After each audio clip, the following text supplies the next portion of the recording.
त्याला समजून सांगा. आता माता मावल्या खूप हुशार झाल्या.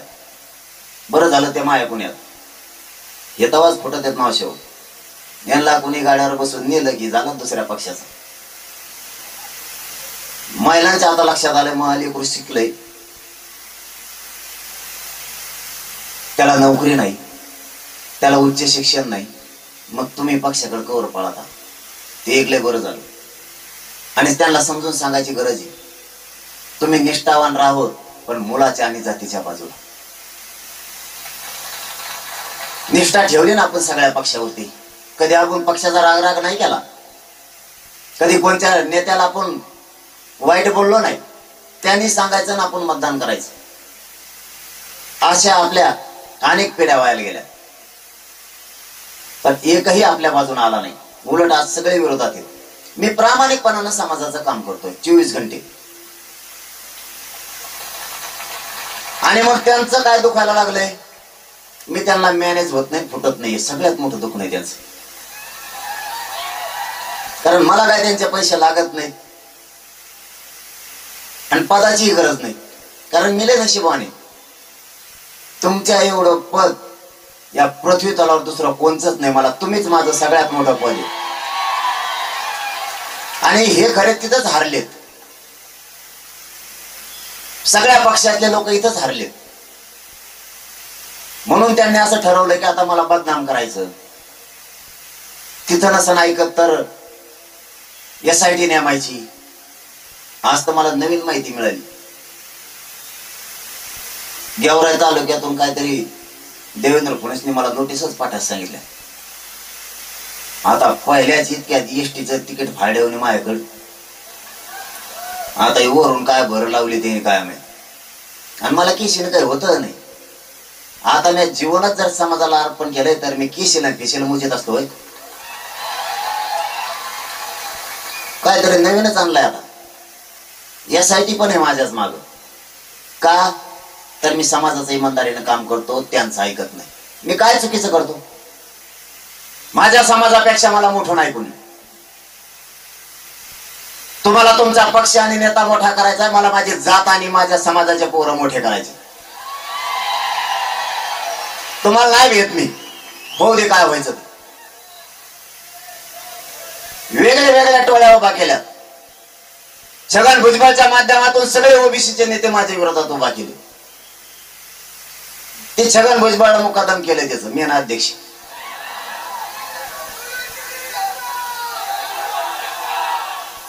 ते बी 15 दिवस झाले दिसाना मी कुंकड गेले ग. आता दुसरं एक अभियान सुरू केलं देवेंद्र फडणवीसांनी दरेकर साहेबांच्या माध्यमातून. षडयंत्र माझ्या विरोधात जाळं पसरलंय. मराठ्यांचे समन्वयक फोडायला चालू केले, संघटना फोडायला चालू केल्या आणि माझ्या विरोधात बोलायला लावले. मी काय केलं? काहीच नाही ना. आरक्षण मागणं गुन्हा आहे का? माझी जात मोठे करायचं हे स्वप्न आहे माझं, हे माझा गुन्हा आहे का? मी काय चूक केली? 3-3, 5-5 असे अभियान सुरू केले सगळ्या टोळ्या मायाच्या विरोधात. ते नवीन एक आमदार उठलाय बघा आता मुंबईतला, गुडघ्याला सुद्धा लागत नाही माया. ते दही अंडेवाला ढाकू नको नाही का ते नाचत. ते कसले डबडे कडून गोळा करून आणलेत का नाही देवेंद्र फडणवीसनी. सगळे चोरटेच. भुरट्या चोरापासून सगळा माल त्याच्या पशीची. ते एखाद्या हातगाड्यावर नाही का हर एक माल मिळवतो 5 रुपयात काही घ्या. तसे बारकाले चोट्टे त्याच्या पशीच, मोठाले डाके टाकणारे त्याच्या पशीच. सगळे गटारा गुटराचा घोटाळा केलेले त्याच्या पशीच, संडास बाथरूम खाल्लेले त्याच्या पशीच. अख्खा माल त्याच्या एकट्याकडेच. आणि ते माझ्या विरोधात बोलत येत. एक जण तर म्हणला याला मराठवाड्यातच जाऊन बघतो. आता काय बघतो काय माहित. आणि मी बघायला लागल्यावर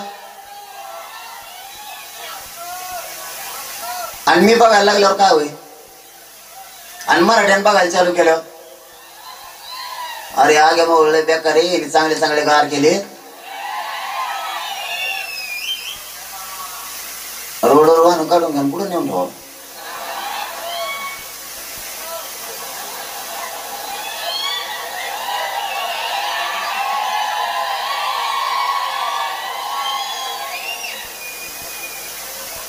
परिस्थितीनं मराठ्याला घेरायचं ठरवलंय.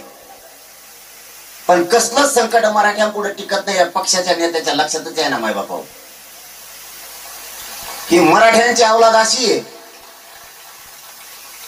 एकदा जर माग लागली तर ती कोणचा का शाह का शाही होती.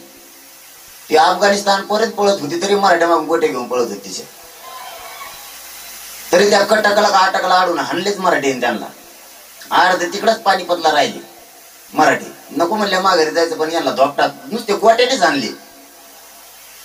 हिले कलाकार जात हे. मग एकदा जर मागा लागले तर हे असले कवा टिकायचे बरं.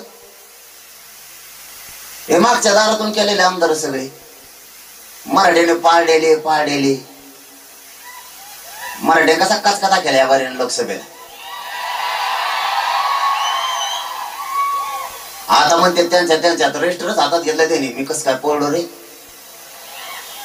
तू तर माझ्या व्यासपीठावर होता. ती म्हणला व्यासपीठावर होतो पण गावात गेलो लोक ऐकतच नव्हते. लय घाणशा द्यायची.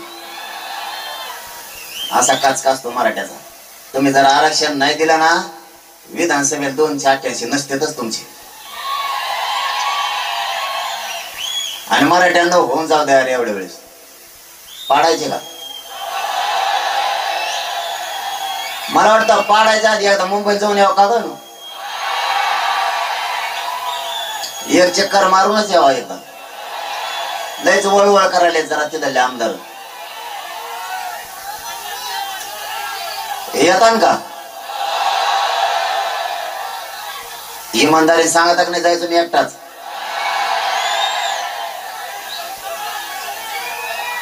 आता मुंबईत जायचं ठरलं. एकदा पाडायचे घ्या बरी ना. इमानदारीने सांगा बरं सगळेजण. आता 29 ऑगस्टला तुम्ही सगळ्यांनी अंतरवाली लिहायची. एकाने बी सांगली जिल्ह्यातल्या गावातल्या मराठ्यांनी घरी नाही थांबायचं.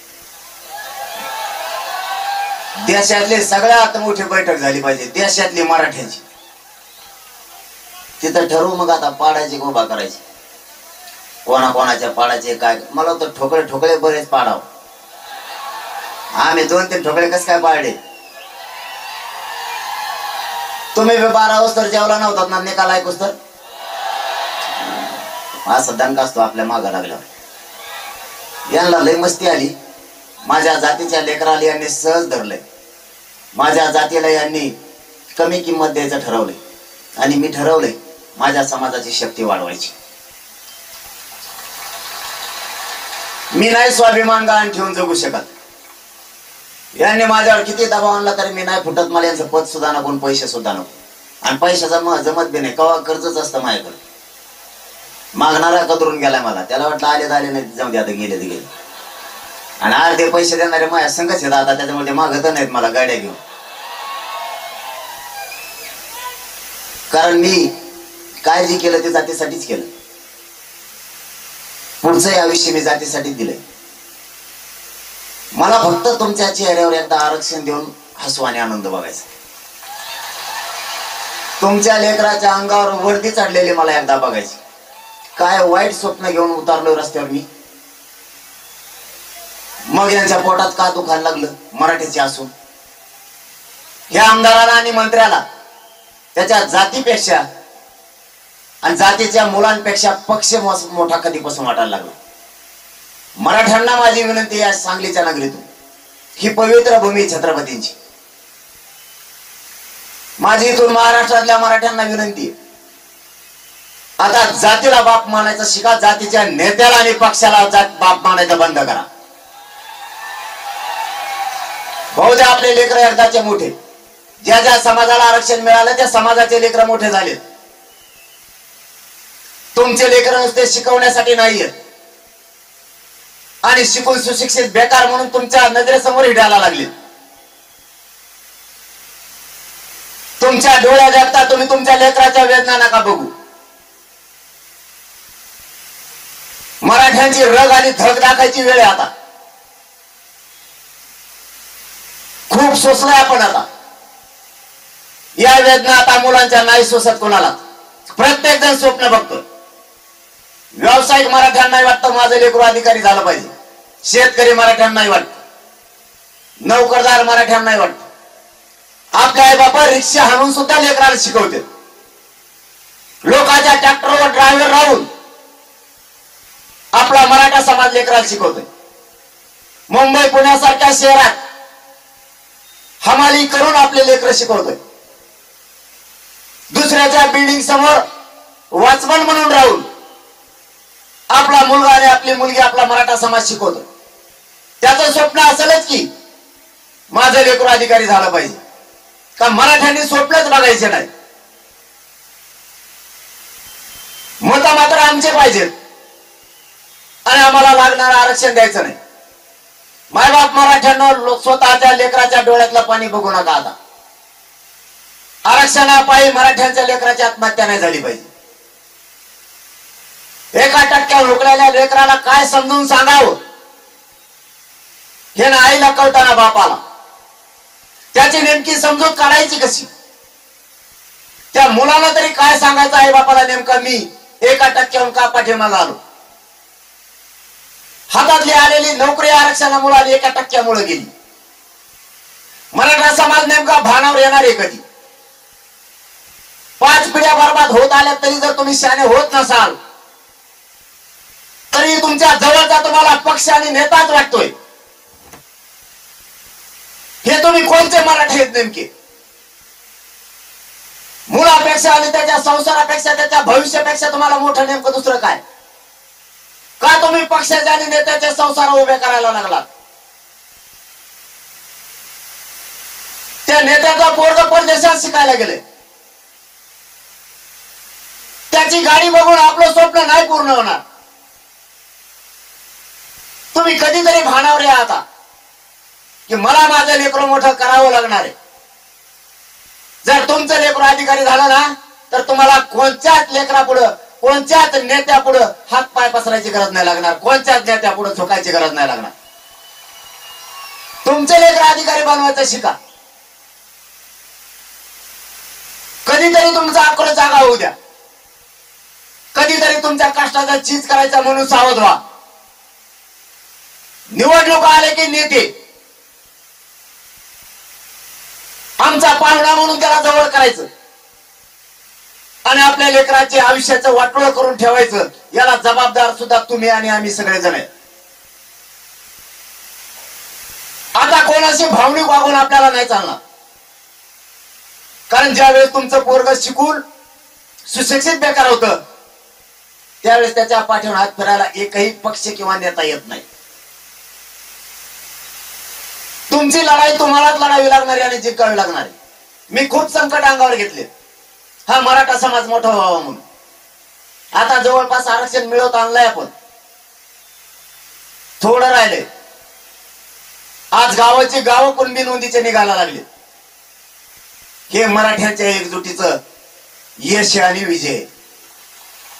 आता फक्त सगळ्या सोयऱ्यांची अंमलबजावणी राहिली ती आपल्याला घ्यायची. अखंड महाराष्ट्रातला मराठा समाज मोठा करण्याची जबाबदारी तुमच्या आणि माझ्या खांद्यावरती.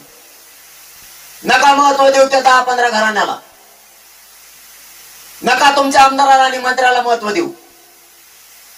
आणि द्यायचंच असेल तर त्याला एक उद्या प्रश्न विचारा. नका ऐकू माझं. तुम्ही त्याच ऐका. पण त्याला एक उद्या सकाळी प्रश्न विचारा. त्याला म्हणा आमचं आरक्षण आज दे. त्या आरक्षणामुळे माझ्या लेकराचं कल्याण होणार आहे. आम्ही 15-20 वर्षापासून तुमचं काम करतोय. आमच्या पोराचं आम्हाला आरक्षण ओबीसीतलं द्या. तेव्हा सांगणार आम्ही सत्ता आल्यावर देऊ. याचा अर्थ तुम्ही समजायचा ह्यो आपला नाही. कारण याच्या आधी बरेच जण म्हणले होते तसं मी सत्ता आल्यावर देऊ. उदाहरण धनगर बांधवाचं आहे. देवेंद्र फडणवीस साहेब त्यांना म्हणले होते मही सत्ता आली की पहिल्याच कॅबिनेट मध्ये तुम्हाला आरक्षण देतो. 10 वर्ष झाले हो त्याला. कॅबिनेटच व्हायना त्याची. कॅबिनेटला मंत्री सुद्धा येणार आणि मंत्री तसले ते धोरणातले कुंकडून आणले तर कुंकडून नाही. फुकट रेल्वेत जातात आपल्या जीवावर. समजून घ्या. त्याला दुसरंही विचारा. आम्ही इतक्या दिवस तुमच्या पाठीशी होतो. आता एवढ्या वेळेस एक काम करा. आमचाच माणूस उभा केलाय एवढ्या वेळेस तुम्ही उभा नका राहू. पुढच्या 5 वर्षाला आम्ही तुम्हाला निवडून आणतो म्हणा. एवढ्या वेळेस आरक्षणासाठी आम्ही आमचा माणूस उभा केलाय. एवढ्या वेळेस त्याच्या मागे उभा राहा, हे 2-4 पॉम्पलेट धरा, भितडील चिटका. केव चिटकी तुका बघा. त्याने जर नाही चिटकेले तर समजायची हरामखोर औलाद आपल्याच पोराला पॉम्पलेट चिटकाला ठेवणार होती. म्हणजे आम्ही काय ठेका घातला नोकर आहे का आम्ही तुमचे पॉम्पलेट चिटकाला? मग एखादी वार तुम्ही चिटका ना आमचं. चिटकी देन का? चिटकी देन का? नाही. मग कशाला निवडून देतात त्यांना? नाही मानता परत.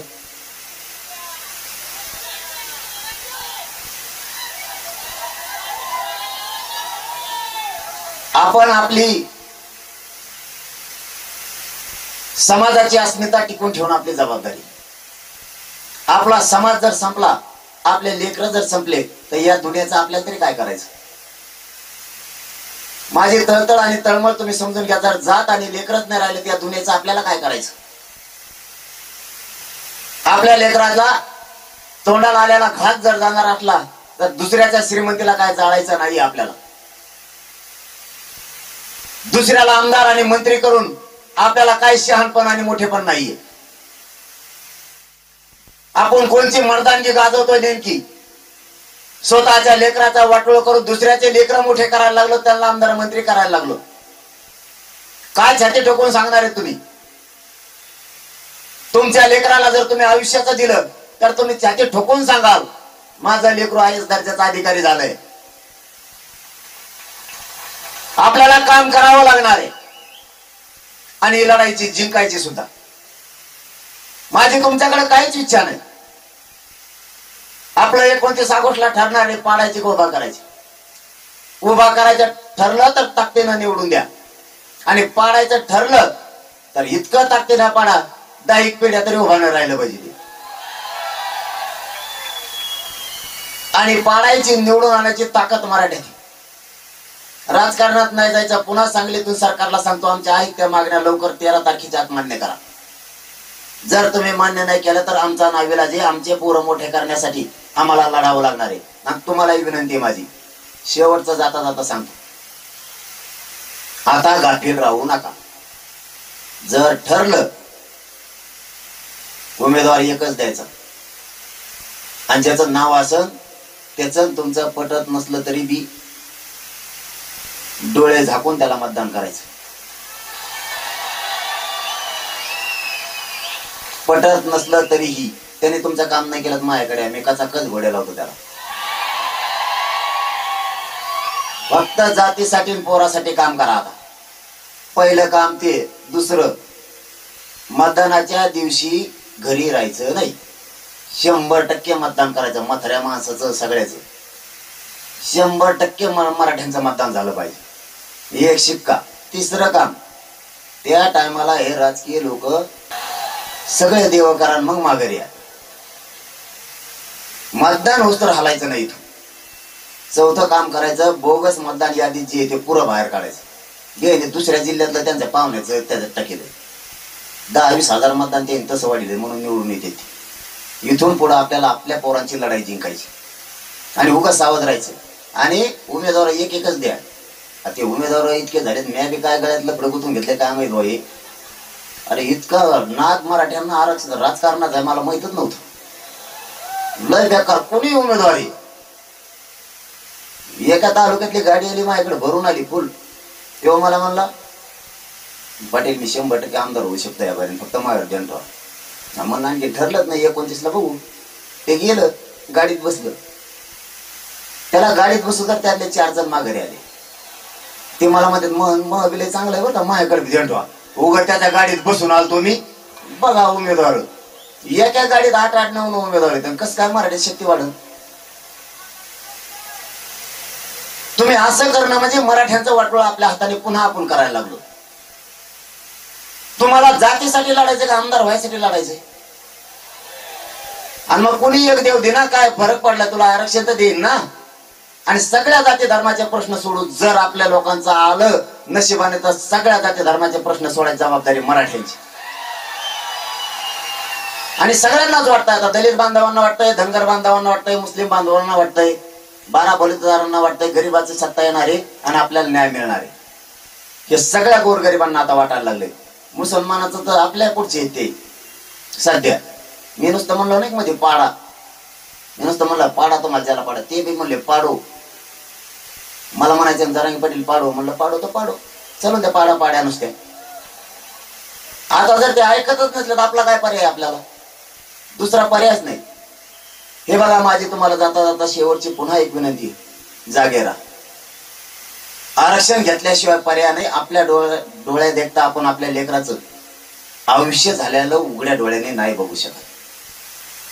आपण क्षत्रिय मराठीत एकदा मैदानात उतरलोत ना, माग सरकायचं नाही.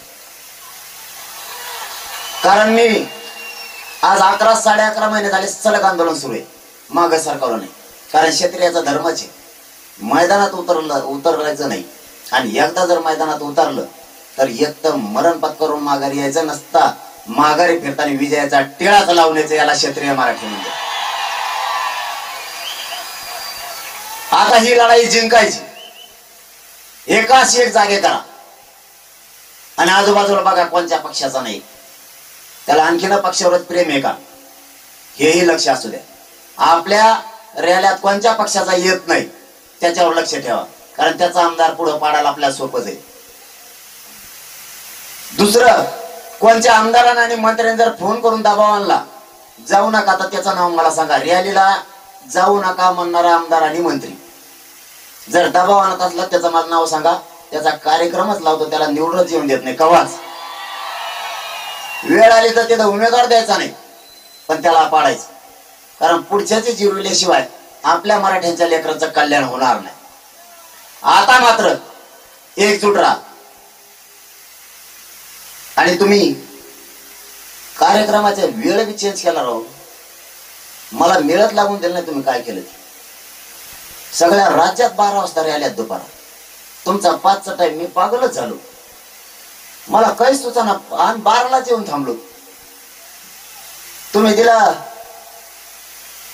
5चा टाइम, त्यामुळे आम्हाला काय करता येणार. आणि इतक्या उशिराचा वेळ ठेवल्यावर गावाकडे जायचं कधी आपल्या बांधवांनी. त्यामुळे तीही जम्पलिंग झाली. म्हणजे लोकांना 12 वाजता यावा का 5 वाजता यावं हेही कळालं नाही. पण तुमच्या निष्ठेपुढं सलाम आहे, खरंच निष्ठेपुढं सलाम आहे तुमचा. भर पावसात तुम्ही मुसळधार पावसात उभा होता. मी आज सांगली नगरीतून सरकारला, मुख्यमंत्र्यांना आवाहन करतो की या सांगली आणि कोल्हापूरमध्ये पुरानं थैमान घातले. इथल्या शेतकऱ्याचं झालेलं नुकसान तातडीनं द्या, नसता आम्हाला रस्त्यावर उतरावं लागणार आहे. कारण यांचे होते नव्हते ते पैसे शेतात लावले आणि त्या शेतावरून सगळं पाणी फिरलंय. तर शेतकऱ्यांना सुचायना काय करावं. हातचं पिकही गेलं आणि सगळा पैसाही गेला. त्यांचे आंदोलन करण्याची वाट सरकारनं बघू नका, तातडीनं त्यांची नुकसान भरपाई द्या. आणि सांगलीकरांना आणि कोल्हापूरकरांना सांगतो, ते कोणचे मलमपट्टी का काय धरण आहे त्याच्याकडे बघा रे एकदा सगळ्या सगळे. आलमपट्टी का मलमपट्टी काय आहे ती, यायला पाणी पे देते, भजी दे आपल्या लोकांची. एवढं आंदोलन संपू द्या, चला त्याच्याकडे जाऊ आपण. ते कोण आहे आलमपट्टीवाला, तुपलं धरण तिकडे खाली घे म्हणा, जशी बेताड पलीकडे. आमच्या डोक्याला ताण नको ठेवते, उठून न्या म्हणा तू बेताड तिकडे खाली. नाही तर मग ना आम्ही इकडे अलीकडे बेताडा टाकीत असतो लय मोठाले, कोण देऊ पाणी तिकडं. मग त्याला एकदा चला रे सगळे जण, हे आंदोलन संपू द्या, मी बी येतो. त्याच्या आधीच माझा त्याला रोग आला का, आणि त्याला एक पाणी साठायचं, तुटलं तिकडे साठवून ये रे खांदा ठेवून म्हणा तिकडे. दिले आमच्या इकडे सोडून सगळं इकडे जाणार मारायला लागले. तर आमचे सगळे माणसाला काही सुचाना. घरात पाणी गेले 40-40 फूट आहे ना, गाळ काढायला कोण येईन तर आज येईन का म्हणा तिकडे धरण बांधणाराचा. उघड डोक्याला ताण देते. जे आपल्या महाराष्ट्रात एक तर आपली फजिती आरक्षण नाही, शेतातले पिकं आले तिकडे जळून चालले. ते विदर्भात मराठी आत्महत्या करायला लागले. मराठवाड्यात तीच परिस्थिती, खानदेशात तीच परिस्थिती, कोकण पश्चिम महाराष्ट्रात तीच परिस्थिती. पिकं याय ना, पीक आलं तर त्याला भाव नाही आणि सत्ता चाली देत. ते आलमपट्टी का फलमपट्टी काय आहे ती, मला नाव सांगा तिचं. त्या पट्टीकडे बघायचं एकदा बरं का, मोजमापच करायचंय तिचं आपल्याला. आपले लोक आपल्याला सुखी करायचे असलेत ना, निर्भीड व्हायला लागतं, मर्दासारखं रडायला लागतं. एकदा त्या पलंपट्टी का कोण गलमपट्टी आहे ना त्याच्याकडे बघायचं, त्यांचे नाव हात वरीची तर लांब लांब, त्याला मी तर काय करू, तिकडे वाचायला गेलं तर वाचता येत नाही ते. गडप्पा, गावाचं नाव कडप्पा, गडप्पा, मडप्पा, हंगरपा, काय नाव आहे ते कोणाचे कोणाला मेळ सुद्धा लागत नाही बघ. आणि सगळे जिलेबीचे आळे आळेच काढलेले तसे. हे यांना पाणी, यांच्या शेत्या मोठ्या व्हायला लागल्या, आपल्या गळ्यात गुतीले ते पाणी. त्याला सांगाय तुला भिताड खाली गिजायची, नाही तर मग तिकडे खाली बांधेव. ते माग लागू. आता मी आता एवढं बोललो ना, बघा आता जलतज्ञ येणार माहिती. मी एखाद्या नेत्याला बी बोललो ना, हे येलं येड्या करायला लागलं याच्याकडे बघतो, इतकी फाईल घेऊन येतो माझ्याकडे घोटाळ्याची. आता बघा मी बोललो ना, आता जलतज्ञ बघा तुम्हाला 2 दिवसात माझ्याकडे आले दिसेल. ते इतकं डोकं खुराक करते ना तेव्हा, हे असे ना असं होतं, तिकडून व्हायबल होतं, इकडून तुरट्या आता, इकडून घातलं तिकडं पाणी निघत, तिकडून घातलं इकडं निघत. ते आता खुराक करून टाकणार मला, आता ते बेजार करून टाकणार, बोलाच म्हणणार ते आता. हा ते पाणी, ते धरण कसं त्याची काडी लावायची ते बरोबर सांगणार मला. आता मला डोकं लावायची गरज नाही, मी इकडून बोललो की लगेच अभ्यास घेते. मी आरक्षणावर जरी बोललो तरी येते. मी एखाद्या नेत्याला पाडीन म्हणलं ना, त्याच्यात पक्षातले 40 घेते. ते म्हणजे तुम्ही जर या कोपऱ्यात गेले ना, तिकडा कोपरा फुटलाच, हे शिकित येत मला. आणि पाहिलं ते म्हणजे कस काय पाळला. आता त्यांच्याच पक्षाने लोक मला सावध केले या 4-5 दिवसात. त्यांचे पक्ष एका एकाच्या 2-2 झालेत का नाही. मग उमेदवार एका एकाला किती द्यायचे, आता 1-1, तिघात 1, खाली किती राहिले, 4 ना, दोघांचे मिळून. ते म्हणजे आम्ही काय करा म्हणून मला काय माहित. मला विचारते ते म्हणजे मी 5 वर्ष तयारी केली आणि दुसराच घेतला, आता हेच निवडून येणार आहे, मी मेलो तसाच. म्हणला मग तो काय इच्छा आहे ती, म्हणला मग तुम्ही जे देता ते दगड याला पाडत होतो त्याला निवडून आणतो. जुटलं त्यांच्यातच. म्हणजे त्यांच्यातले 4 आपल्या गुन्ह्यात आंध्रात उभा करायला नाही, उभा आपले गरीबच करू. हे यांच्यात काय बोललं की हेच येऊन सांगतात आपल्याला काय करायला पाहिजे काय नाही करायला पाहिजे. अरे काय करतो लय झालं अरे लयच कुठं नाही वाजलो का तू. मराठ्याचं लय टेन्शन, लय अवघड काम आहे खरंच ना. मी मुंबईला नेलते ना, मला मुंबईला न्यायचं मला धाकच पडतोय. मुंबईला नेले मावशी माघारीच्या ना, तुम्ही नव्हता, तुम्हाला काय सांगावं. तुम्ही होता तरी मावशी त्या नव्हत्या ना, त्यांना काय माहित तुम्ही किती फजिती गेली. मावशी 17व्या मजल्यावर जाऊन बसली वर. मुख्यमंत्री मला आल्यावर मध्ये ते वर कुठून गेले म्हणून मला माहित. ते म्हणले ते खाली कसे होणार म्हणलं त्यांनाच माहित आता. आणि ते म्हणले मुंबईत गेल्यावर काय करते म्हणलं त्यांनाच जाऊन विचारा. कारण वाशीतच एवढी फजिती केली मी. आणि थोडेच गेले ते मुंबईत आझाद मैदानला, थोडेच गेले, त्याला नव्हते गेले. एक जण तिथं मंत्र्याच्या गल्लीतच गेलं, त्याला काही माहित नव्हतं कशी गल्ली असते कशीच काय. ते त्याला म्हणले तिथं इथं काय कोण झोन आहे, ते म्हणलं झोन फिरून नाही कळत आपल्याला. ते म्हणले ही VIP गल्ली, मग तर भातच शिजायला टाकला ते डांबरीवरच. 1.5 घंटा भात शिजत होता एकटं. एक जण त्या ताज हॉटेल पुढेच गेलं. जेव्हा ठेस लावला अंगात त्याने त्याची आंघोळच करायचं म्हणा 2.5 घंटे झाले तरी. आणि कुणाला उठवणार इतकं टप्पू होते ते 12 माणसाला ओढत नव्हता होते माझ्यासारखा झाला भोगाच. इतके तेवढंच बघितलं ना तरी मुंबईत पाचारले ते. आणि आता पुरा आपल्या मराठीचे पोरं म्हणू लागले मुंबईला जायचं. आता जर मुंबईला गेले तर त्यांना मुंबईच्या बाहेर यावं लागेल. आपल्याला आपला समाज मोठा करायचा एवढं लक्षात असू दे. प्रत्येकानं जागा करा. मराठ्यांना मतभेद सोडून द्या म्हणा. शक्ती आपल्या विरोधात वापरू नका. मराठ्यांनी मराठ्यात भांडण नका करू. आपली शक्ती आपल्या विरोधात वापरायचे दिवस आता नाही राहिले. दिवस बदलले. ज्यांना आरक्षण येते ताकदीने लढायला लागलेत, मग नसणारी किती ताकदीने लढतील. आपली शक्ती आपल्यात वापरू नका. तुम्हाला हात जोडून सांगतो. तुमचे काही मतभेद असतील तर उद्या सकाळी सोडून द्या. जातीपेक्षा जातीच्या पोरापेक्षा मोठं कोणी नाही. सगळेजण भानावर या. आपली शक्ती आपल्या विरोधात वापरू नका. आणि मराठ्यांनी व्यसनापासून लांब जा. इतके काही पिते मला तर अंधार पाडक मग अंगाला काटाच येतो. कव्हा यांच्या तावडीतून पटकून जाईन गाडीत मी असं वाटत आहे. मला भेटलं नाही ते. आणि तुमच्या ह्या पट्ट्यात सोलापूर सांगली सातारा कोल्हापूर टप्पूचे टप्पू पोर आहेत. मला रेटतच नाही ते. मायात पाय देते तर मलाच घोडाला येते. आणि माझ फोटो काढी देत परत. फक्त आपले पोरं व्यसनापासून लांब जा. बाबा हो, जगाच्या पाठीवर प्रगत जात मराठ्यांच्या असताना आपला हात सुद्धा कोणी धरू शकत नाही.